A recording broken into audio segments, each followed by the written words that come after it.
할렐루야. 가물어 메마른 땅에 단비를 내리시는 주님의 은총, 오늘 우리 할렐루야 성가대의 그 고백처럼 오늘 이 예배 가운데 성령의 단비로 우리를 채워주실 줄로 믿습니다. 그 은혜 속에서 오늘도 마음껏 헤엄치는 저와 여러분 되시기를 주의 이름으로 축원합니다.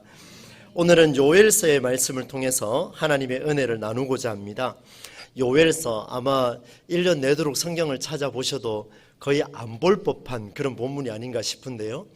요엘서의 배경을 잠시 말씀을 드리면 이스라엘 땅이 남유다와 위쪽에는 이 북이스라엘로 이렇게 나누어져 있었습니다. 이 두 개 나라가 이제 멸망하게 되는데 기원전 586년에는 남유다, 그리고 위쪽에 북이스라엘은 기원전 722년에 멸망을 하게 됩니다. 그 멸망하는 이유가 뭐냐 하면 이스라엘 백성들이 하나님을 멀리했기 때문에 멸망한다, 이런 말씀을 주시는데요. 그래서 회개를 촉구하고 있는 그런 장면이 등장합니다. 그래서 뒤에 소선지서라고 다니엘부터 이 이후의 성경을 보시면 여러 가지 재앙들이 많이 나타나요. 그런데 오늘 요엘서에 보니까 좀 독특한 재앙이 등장하는데요. 대표적인 재앙으로 메뚜기 떼를 보내서 여호와의 심판을 면하지 못할 것이다, 이런 말씀을 주고 있습니다. 아이고, 뭐 메뚜기 그 힘없는 거 몇 마리 날아와 봐야 뭐 별 수 있겠습니까? 이렇게 생각할 수 있습니다. 그런데 여러분 한번 생각해 보시면 그때 당시에 주 산업이 뭐냐 하면 농업이었습니다. 먹는 것이 해결되어야 살아갈 수가 있는데 이 메뚜기 떼들이 한꺼번에 확 몰아닥치면요, 그 밭이 엉망이 돼버리죠. 먹을 곡식도 다 폐허로 만들겠다라고 하는 심판의 메시지인데요. 저는 이 말씀을 보면서 오늘 우리 시대의 메뚜기 떼는 뭘까? 오늘 우리 시대에 이 메뚜기 떼가 날아와서 우리를 이렇게 힘들게 할 수 있는 그런 부분들이 무엇일까? 여러 가지 고민이 많이 들었습니다. 왜 하나님은 이렇게 역사하시는가? 고민하던 중에 우리 시대를 돌아봐도 이런 일들은 곳곳에서 일어나고 있습니다. 메뚜기 떼는 어느 순간에 나타난 돌연변이 심판이 아니라 오늘 우리의 삶에 깊숙하게 들어와 있는, 우리의 삶의 그 내면 깊숙하게 들어와서 뿌리 내리고 있는 어떤 특별한 생각들, 어떤 마음들, 이런 것들이 우리의 삶을 계속해서 황폐하게 만들고 있는 것들이 있다는 것을 생각해 보게 됐습니다. 이런 질문을 할 수 있죠. 어떻게 하면 잘 살 수 있을까? 여러분 잘 살고 싶으시죠? 예, 저도 잘 살고 싶습니다. 너무 잘 살고 싶습니다. 그런데 여러분, 이 잘 살고 싶다라는 이 질문에 오늘 어린아이부터 노년에 이르기까지 우리는 성장 과정에서 공부하는 이유, 취업하는 이유, 결혼하는 이유, 노후 생활을 준비해야 되는 이유, 뭐 각양각색의 다양한 이유들을 다 이 질문에 맞춰서 우리는 준비해 나가고 있습니다. 정말 필요하죠. 이런 방법을 추구하는 자체가 잘못된 것이 아닙니다. 저도 잘 살고 싶으니까요. 그런데 여러분, 이런 생각들이 얼마나 우리 내면 속에 깊숙하게 오늘 자리 잡고 있는지, 이것이 얼마나 무서운 생각인가를 오늘 요엘서를 통해서 한번 보겠습니다. 여러분, 어떻게 하면 잘 살 수 있을까?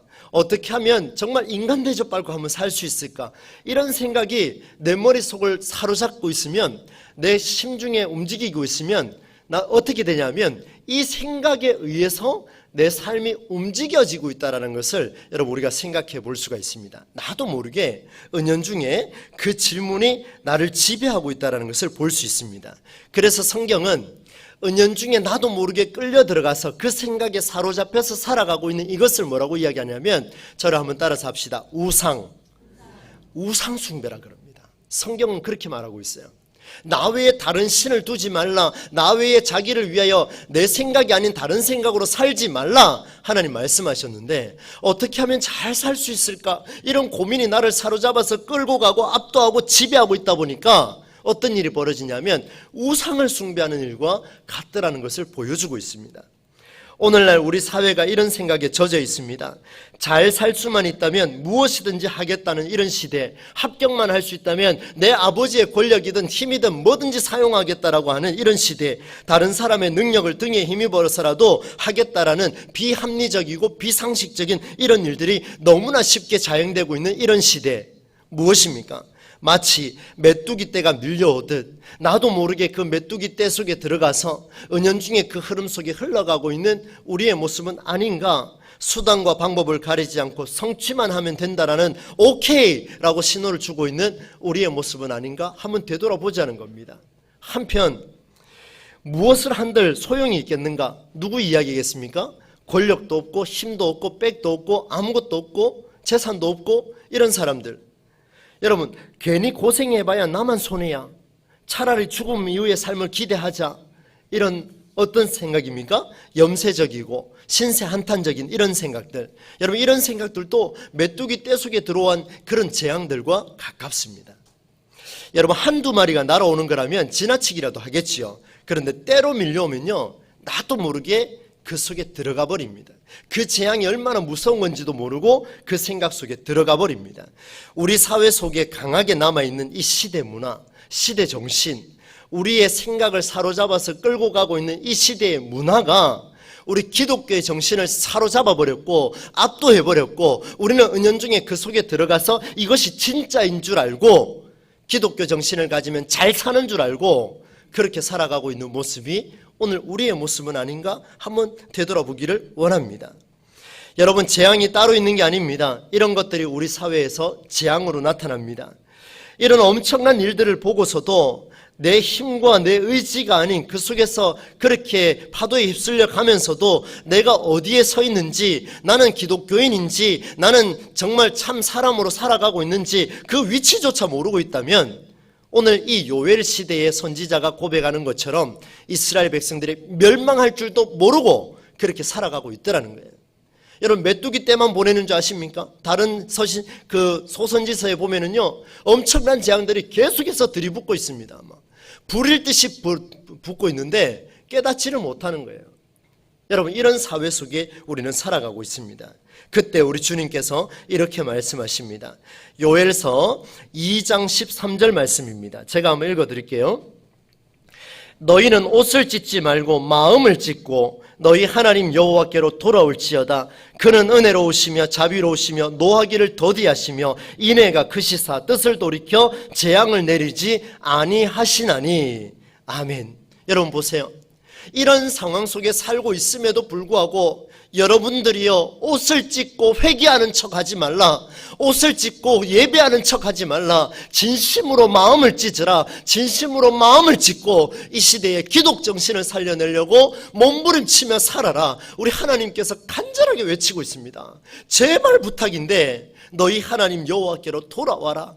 너희 하나님 여호와께 성경의 정신으로 돌아오라, 돌아오라, 돌아오라. 우리 주님이 그렇게 말씀하고 계십니다. 하나님은 스스로 베푸신 은혜를 잊지 않으셨어요.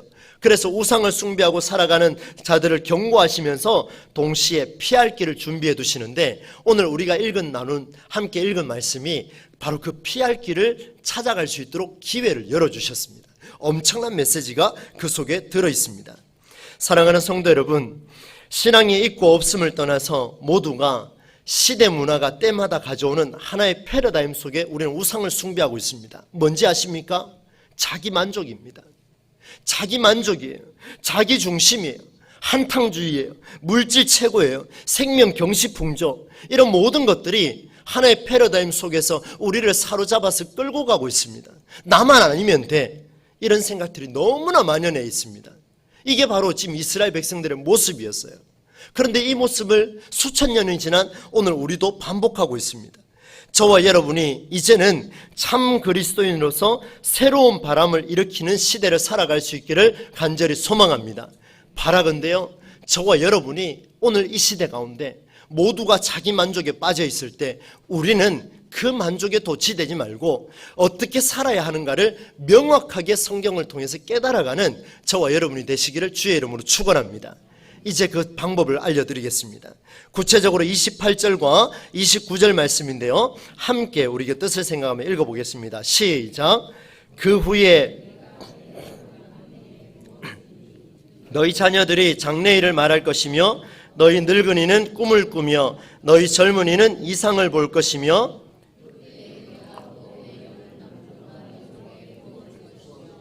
아멘. 네, 하나님의 영을 만민에게 부어주겠다 이렇게 말씀하고 있습니다. 오늘 성령 강림주일이죠. 하나님께서 성령을 통하여 우리에게 임재하신다 그 말씀을 주셨어요. 여러분, 성령의 임재, 이 말이 얼마나 무서운가를 보셔야 됩니다. 성령의 임재, 하나님이 나의 분신을 주겠다, 나의 심장을 주겠다, 나의 지혜를 주겠다, 나의 지식을 주겠다, 이런 말씀 안 하셨습니다. 하나님이 나의 영을, 지금 내 생각을 움직이고 내 삶을 움직이고 천지를 창조한 창조주의 그 영을 움직이는 나의 영을 너희에게 부어주겠다, 이 말씀을 주십니다. 이 말은 무슨 말이겠습니까? 우리는 흔히 연인들 사이에서 이런 말을 주고받죠. 나는 당신을 위하여 내 심장을 바치겠노라. 그 말이 안 되는 소리지 않습니까? 그때만 이야기하는. 여러분, 근데 이거하고 차원이 다릅니다. 나는 너를 위하여 내 영을 부어주겠다. 이 말은 내 모든 것을 너에게 붓겠다, 이 말입니다. 하나님께서 우리에게 성령을 통하여 임재하시는데 내가 내 자신 전부를 너에게 다 주겠노라. 하나님이 있고 영이 따로 있는 것이 아니라 하나요, 이것을 너에게 부어주겠노라 약속해 주셨습니다. 그런데 이 약속의 말씀이 차별이 없습니다. 남녀노소를 불문하고 만민에게 부어주겠다 약속해 주셨습니다. 만민에게요. 어떤 특정한 사람이 아니에요. 만민에게 부어주시겠다, 이런 말씀을 주셨습니다. 왜 이 말이 놀라운지를 한번 보겠습니다. 여러분, 당시 구약시대를 되돌아보면요, 성령 하나님의 임재하심, 루아흐라고 번역되어 있는 이 성령의 임재가 소수에게만 적용이 됐습니다. 만민이 아니었어요. 구약시대에, 이 요엘 선지자 시대에. 그리고 그 소수 중에도 여성은 거의 없었습니다. 남성 중심으로만 이루어져 있었어요. 그런데 이런 시대에 요엘이 선포합니다. 당신들은 멸망할 것이요, 그런데 너희에게 이 영을 부어줄 것인데 만민에게 부어줄 것이다, 이런 말씀을 주고 있습니다. 당시로서는 굉장한 충격적인 사건이 아닐 수가 없습니다. 선지자들과 삼손과 같은 사사들, 온니엘, 드보라, 사무엘, 사울 등등의 많은 남성들에게 주어졌지요. 그런데 이 요엘 선지자의 선포, 오늘도 충격인 이유가 있습니다. 왜요? 성령님의 역사가 모든 이에게로 열리는 역사적인 순간이기 때문인 줄로 믿습니다. 오늘 이 자리에 계신 저와 여러분 한 사람 한 사람, 단 한 사람도 예외 없이 오늘 하나님께서는 하나님의 영을 우리에게 부어주신다 약속해 주셨습니다. 믿음으로 고백하시기를 바랍니다. 여러분, 메뚜기의 때와 같은 재앙이 우리의 마음과 생각을, 오늘 우리 시대의 이 시대 정신이 우리를 사로잡아서 잘 먹고 잘 사는 게 사는 것이야 라고 말하고 있는 이 시대에 하나님께서는 우리가 말씀하십니다. 아니다, 새롭게 할 나의 동역자가 내가 필요로 한다. 나와 함께 할 이 시대의 문화를 역행하여 기독교 정신을 살려낼 그 한 사람을 내가 찾고 있다, 우리 주님 말씀해 주시는데요, 그 내용을 구체적으로 한번 보겠습니다. 여러분, 28절에 그 후에 내가 내 영을 만민에게 부어주리니, 그 다음에 뭐라고 되어 있습니까? 너희 자녀들이 무엇을요? 여러분, 너희 자녀들이 장래일을 말하게 될 것이다, 이런 표현을 담고 있습니다. 여러분, 미래의 일을 말한다는 것은요, 어린아이가 할 수 있는 일이 아닙니다. 어린아이가 할 수 있는 일이 아니에요. 자녀들요 더더욱 못합니다. 한참 여기 계신 우리 어르신들 참 많이 계십니다마는 인생을 한 70, 80, 90 살고 난 뒤에 30대는 이렇게 사는 것이야, 40대는 이렇게 사는 것이야, 50대, 60대는 이런 걸 조심해야 돼, 70대가 되면 이렇게 살아야 건강해져. 무슨 말입니까? 미래를 살아본 사람이 미래를 말할 수가 있습니다. 장래를 살아본 사람이 장래를 말할 수가 있어요. 그런데 보니까 살아보지도 못했고 보이지도 않고, 여러분, 안 보이니까 두려운 거 아니겠습니까? 미래가 보여보십시오. 두려운 거 하나도 안 두렵지요. 안 보이니까 두렵지 않습니까? 아이들 한번 보세요. 우리의 자녀들 미래가 보이지 않습니다. 얼마나 두렵겠습니까? 그런데 하나님의 영이 임하면 자녀들이 미래의 일을 앞당겨서 보게 될 줄로 믿습니다. 놀라운 사실이에요. 저는 우리 동부제일교회 우리 자녀들, 학생들이요, 미래의 일을 앞당겨서 살아감으로 말미암아 두려워하지 아니하고 자신감과 용기를 가지고 살아가는 우리 학생들, 어린이가 되기를 간절히 소망합니다. 반드시 그렇게 돼야 돼요. 그게 성경이잖아요. 우리가 그렇게 살아서, 이것이 살아서 역동한다라는 것을 우리가 드러내지 않으면 이 성경은 여전히 철학책밖에 되지 않습니다. 두 번째예요. 하나님의 영이 임하면 그 다음 뭐라고 되어 있습니까? 너희 늙은이는 꿈을 꾸며. 여러분, 여기서 꿈을 꾼다는 것은 개 꿈꾸듯이 그런 걸 이야기하는 게 아닙니다. 너희 늙은이가, 성경 표현이라서 그렇습니다. 우리 어르신들이 꿈을 꾸게 될 것입니다. 꿈과 비전. 여러분, 연세 많은 70대 이상 어른, 80대 이상 어른이 꿈과 비전을 가지라 이렇게 말하면 제가 뭐가 되겠습니까? 니나 꿈을 가지라 이렇게 얘기 안 하겠습니까? 안 그렇겠습니까? 저런 보리장머리 없는 놈, 뭐 이렇게 이야기할 수도 있어요. 여러분, 그런데요, 성경을 자세히 보십시오. 아이가 가져야 할 꿈과 비전을 누가 갖는다 그럽니까? 누구요? 갑자기 늙은이 그러시다가 어르신도 나오고 지금 난리 났습니다. 우리 여기 계신 어른들, 80 이상 어르신들, 70 이상 어른들, 여러분들이 꿈이 생길 줄로 믿습니다. 하나님의 영이 임하면, 여러분, 나이가 많이 들었어요. 허리가 구부러졌어요. 못 걸어서요. 목사님 머리가 나빠서요. 괜찮아요. 왜 저한테 이야기합니까? 하나님한테 이야기하세요. 하나님, 저 부족하지 않습니까? 꿈을 주십시오. 하나님, 저 연약하지 않습니까? 비전을 주십시오. 왜요? 70 이상 어른들도 꿈과 비전을 가졌더니 100세까지 넉넉하게 하나님의 일을 감당하고 살았다라는 고백이 우리 후배들한테 일어나야 되지 않겠습니까? 정말 한국교회가 저 이렇게 됐으면 좋겠어요. 아니요, 될 줄로 믿습니다. 우리 교회를 통해서 일어나게 될 줄로 믿습니다. 노년의 어른들이 살아나야 됩니다. 생기가 돋아야 됩니다. 활기가 나타나야 됩니다. 그래야 교회가 교회다워지는 거예요. 늙었다고 뒤로 빠지라고요? 그렇게 말하는 젊은 사람이 있으면 저한테 데리고 오십시오. 제가 아주 그냥 따끔하게 말씀드리겠습니다. 세 번째요. 하나님의 영이 임하면 그 다음 뭐라고 되어 있습니까? 너희 젊은이는, 젊은 사람들이요, 이상을 볼 시간이 없습니다. 하나님, 저도 젊은 축에 들어가는데요, 제가 살아보니까 뭐 환상 이런 거 볼 틈이 없습니다. 왠지 아세요?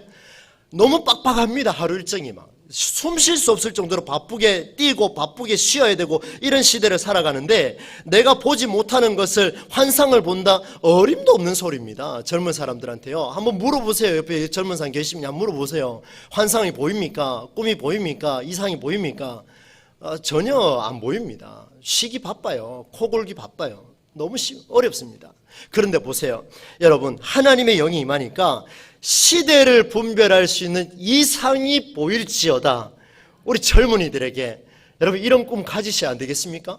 우리 교회 젊은이들이요, 우리 30, 40대, 50대까지 합시다. 50대까지 우리 젊은이들이 하나님의 영이 임하심을 받고 시대를 분별하고 선도할 수 있는 환상을 보게 되는 역사가 우리 교회를 통해서 일어나야 됩니다. 그래야 미래를 선도하지요. 그렇지 않으면 여전히 자기 만족에 빠져있는, 잘 살 수 있는 방법이 무엇일까? 오늘도 주식이 올라가냐 내려가냐 한탕주의에 빠져가지고 주식하지 말라는 얘기는 아닙니다. 그렇게 살아가는 게 되겠느냐 이 말입니다. 그게 어떻게 성경의 정신하고 맞냐 이 말이에요. 그게 아니라는 거죠. 젊은이가 환상을 봐야 됩니다. 미래를 봐야 됩니다. 눈앞에 펼쳐진 그 잘못된 것을 봐야만이 기적이 일어날 수 있습니다.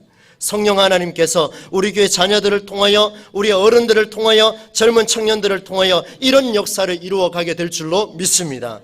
그런데 여러분, 여기서 끝나지 않습니다. 29절 말씀을 함께 읽겠습니다. 시작. 그때에 내가 또 내 영을 남종과 여종에게 부어줄 것이며. 여러분, 지나가는 말로 듣지 마십시오. 남종과 여종에게 부을 것이며. 요엘은 지금 돌 맞아 죽을 상황입니다. 종한테 하나님의 영을 붓는다고요? 종한테 성경을 읽게 한다고요? 종한테 예배드리게 한다고요? 말도 안 되는 소리예요. 말도 안 되는 소리. 어디 종한테 하나님의 그 거룩한 영을 갖다 붓습니까? 그런데 우리는 그래 말하죠. 하나님은 뭐라고 이야기합니까? 내가 나의 영을 만민에게, 남종과 여종에게 부어줄 것이다. 흔히 이런 말들 참 많이 합니다. 저 사람은 진짜 안 돼. 구제불능이야. 내 손에 장을 지진다. 장을 지죠. 하늘이 두 쪽 나도 저 인간은 안 돼. 제가 조금 직설적으로 표현했습니다. 왜냐하면 저도 가끔씩 그런 표현을 쓰더라고요. 보니까 여러분, 하늘이 두 쪽 나도 저 사람은 안 돼. 내 손에 장을 지진다 라는 표현들을 사용하곤 하는데요, 여러분 보세요. 우리가 이미 계급지어서 버려놓은 사람들조차도 하나님은 그에게 어떻게 하신다고요? 내가 나의 영을 그에게 부어주겠노라. 하나님은 그때 당시에 사회적 신분으로 엄격히 구분했던 종과 같은 인간들, 그런 존재들, 오늘 우리 시대 가운데 나를 손가락질하여 나를 왕따시켰다 할지라도 그 살아계신 하나님은 나와 함께 하시는 줄로 믿습니다. 나를 약한 자지만 나를 강하게 쓰셔서 나보다 강한 그들을 부끄럽게 하시는 분이 살아계신 하나님이신 줄로 믿습니다. 역사가 나타날 거예요. 여러분, 하나님은 외모로 보지 않습니다. 사람은 외모로 이렇게 판단을 하지만 여러분, 하나님은 절대로 그렇게 보지 않습니다. 오늘 우리가 깊이 생각할 것이 있습니다. 사랑하는 성도 여러분, 한국 교회는요 너무 고급화되어 있습니다. 우리 교회도 마찬가지입니다. 시대 문화를 향해서 우리는 저급하다고 말합니다. 타락했습니다. 목사님, 그 문화 안 됩니다. 세상은 썩었습니다. 우리는 구원의 방주입니다. 우리는 방주 안에 들어왔기 때문에 우리는 거룩합니다. 우리 너무나 고급화되어 있어요. 성경을 보니까 마치 거룩한 것처럼 그렇게 말합니다.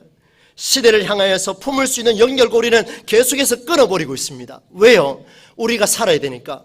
나의 고급화를 위해서 다른 사람들, 이 세상을 전부 다 저급하게 만들었습니다. 전부 다 종살이 시켰습니다. 전부 다 안 된다고 이야기했습니다. 하늘이 두 쪽 나도 당신들은 안 돼요, 나는 돼, 이렇게 말하고 있는 우리의 모습. 오늘 우리 시대 속에서, 우리 사회 안에서 우리가 독도 인생을 살아가고 있는 것은 아닌가 오늘 되돌아봅시다. 요엘이 지금 경고하는 게 그겁니다. 너희들 그렇게 잘났냐? 너희들 그렇게 예배드리는 게 좋으냐? 그런데 너희 세상은 어떻게 됐느냐? 지금 북이스라엘이 멸망하고 남유다가 멸망할 것인데 너네 그렇게 예배한다고 웃긴 소리 하지 마라, 이런 말씀을 주고 계신 거예요. 얼마나 가슴이 찢어지는 말입니까? 시대 문화를 선도해 나가는 것은 독도 인생이 아니에요. 교회의 고급화로, 고집되는 고급화로 사회에서 독도 인생을 만들어가는 그런 게 교회가 아니라, 우리가 이 사회에 잘못된 문화가 있다면 우리 성경의 정신으로 그 문화를 압도적으로 다시 선도해 나가는 것이 하나님의 영의 역사인 줄로 믿습니다. 오늘 주님께서 우리에게 그것을 원합니다. 여러분, 너무 거창합니까? 아니요. 나가보십시오. 거창한가? 쉽게 되는가요? 여러분의 있는 삶의 현장 속에서 어떻게 하면 하나님의 말씀으로 살아낼까? 오늘도 고민하고 차별하지 마시고 구별하지 마시고 그 속에 들어가서 그들과 함께 같이 비비고 또 뽑고 싸우는 한이 있더라도 정신 바짝 차려서 어떻게 해요? 하나님의 말씀이 살아있는 자, 참 그리스도인으로 살아내는 것이 하나님의 영에 사로잡힌 자다 말씀해 주십니다. 오늘 우리 모두가 이렇게 성령에 사로잡혀서 살아가기를 간절히 소망합니다. 여러분, 우리 교회도 예외가 아니겠지요, 그죠?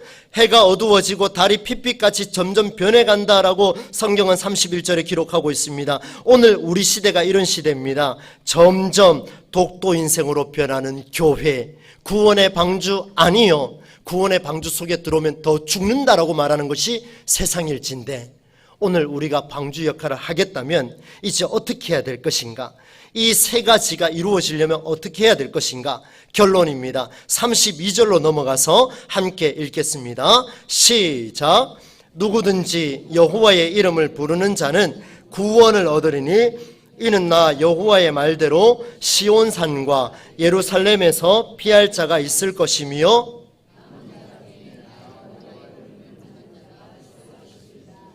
아멘. 요엘 선지자의 강력한 메시지입니다.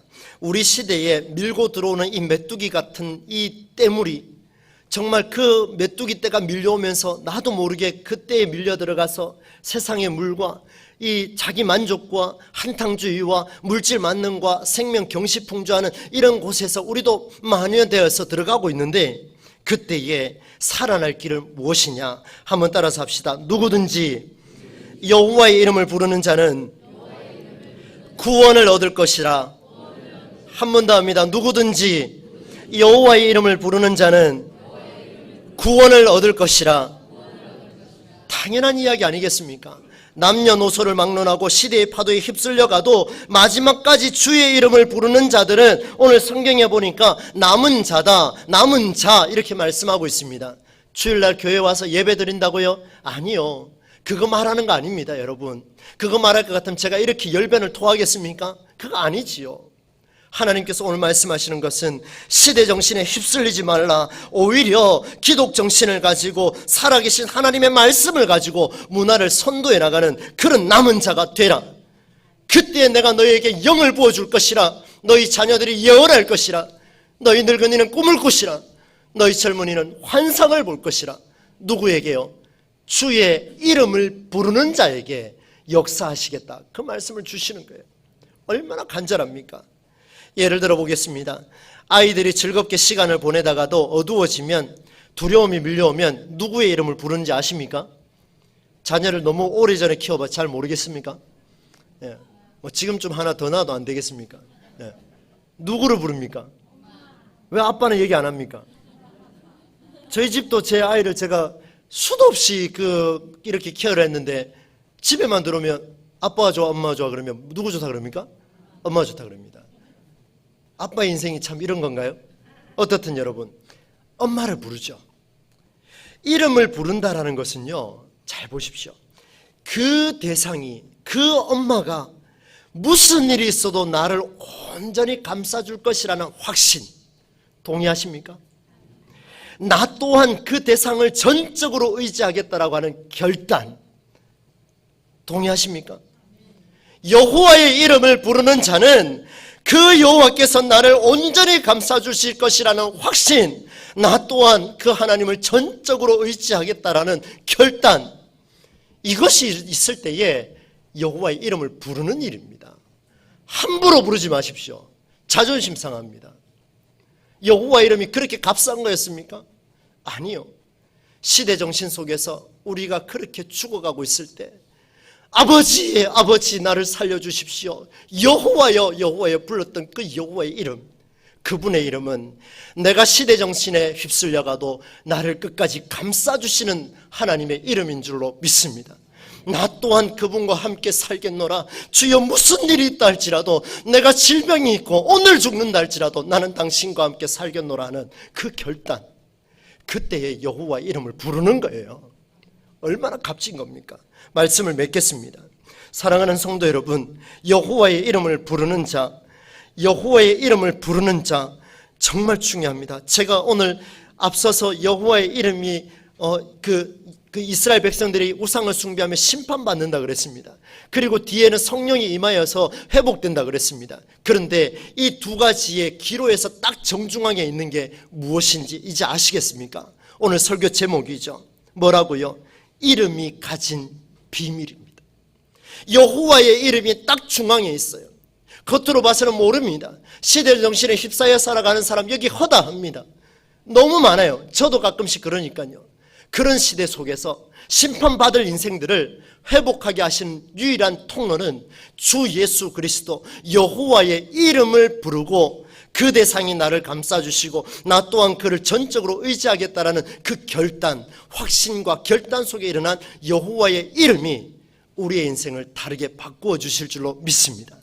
오늘 동부제일교회 우리 모든 성도들이 이 일에 동참하시고, 모든 이에게 열려있지만 그러나 이 놀라운 은혜는 소수에게 주어질 것입니다. 성경은 기록합니다. 한번 따라서 합시다. 남은 자에게 주어질 거예요. 그 남은 자는요, 전적으로 여호와의 이름을 의지하는 자에게만 주어질 것입니다. 이것이 이루어지면 여러분이 기도하는 제목 또한 순조롭게 주께서 응답하실 줄로 믿습니다. 여호와의 이름을 전적으로 의지하셔서 오늘도 우리 교회 자녀들이 장래일을 말하고 어른들이 꿈을 꾸시고 젊은이가 이상을 보고 환상을 보는 놀라운 역사의 현장에 우리 모두가 서실 수 있기를 주 예수 그리스도의 이름으로 간절히 축원합니다. 하나님 아버지, 성령 강림 주일날 우리에게 요엘 말씀을 주셨습니다. 하나님 아버지, 우리 시대에 밀려오는 메뚜기 떼와 같은 재앙, 우리 시대 정신이 우리를 얼마나 사로잡고 있는지 자기밖에 모르고 물질밖에 모르고 생명을 경시하는 이런 풍조가 만연해 있습니다. 우리도 그렇게 살아가고 있습니다. 하나님, 우리를 구하여 주옵소서. 여호와의 이름을 부르는 자는 구원을 받겠다 하셨고, 그 모든 성령의 역사가 오늘도 남은 자에게 주어진다 하셨사오니 우리 동부제일교회 모든 성도들, 우리 교회 경내에 속한 모든 성도들은 이 남은 자의 인생을 앞으로 살아낼 수 있도록 역사하여 주시옵소서. 그리하여 우리의 자녀들이 예언하고 우리의 어른들이 꿈을 꾸며 우리의 젊은이가 이상을 보는 놀라운 역사가 우리 교회 가운데 일어나게 하여 주시옵소서. 감사를 드리며 예수님 이름으로 기도하옵나이다. 아멘.